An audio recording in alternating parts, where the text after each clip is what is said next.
નમસ્કાર, મારું નામ વિકાસ યાદવ છે. હું ડીસીએફ ટાસ્ક ફોર્સ બોહલગીર જુનાગઢ છું.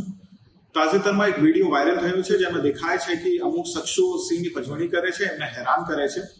આ વસ્તુને ધ્યાનમાં રાખીને એક ટીમની રચના કરવામાં આવી છે. આમાં મુખ્ય તપાસનીસ અધિકારી તરીકે એસીએફ ઉના છે. અમે હારે આપણા જો ગીર પૂર્વ વન વિભાગના મોબાઈલ સ્ક્વોડના આરએફઓ છે, ટીમના હિસ્સા છે. એમના હારે આપણા ગીર પશ્ચિમ વન વિભાગના મોબાઈલ સ્ક્વોડના આરએફઓ અને ટાસ્ક ફોર્સ જુનાગઢના આરએફઓ એમના પાર્ટ છે. હું આ બધાને જણાવવા માંગુ છું કે સિંહ, એશિયાટિક સિંહ, જો આપણો સૌરાષ્ટ્રની શાન છે, આપણે ભારત દેશની શાન છે, એક શેડ્યુલ 1 નું પ્રાણી છે અને એમની કોઈ પણ હેરાન કરવાની પ્રવૃત્તિ થાય છે તો આ ગુનાનું કૃત્ય છે અને વાઇલ્ડ લાઇફ પ્રોટેક્શન એક્ટ 1972 હેઠળ ગુના બને છે. કોઈ પણ શખ્સ એવું કરે છે અને સિંહને હેરાન કરે છે, એમને સામે કડકથી કડક પગલાં લેવામાં આવશે.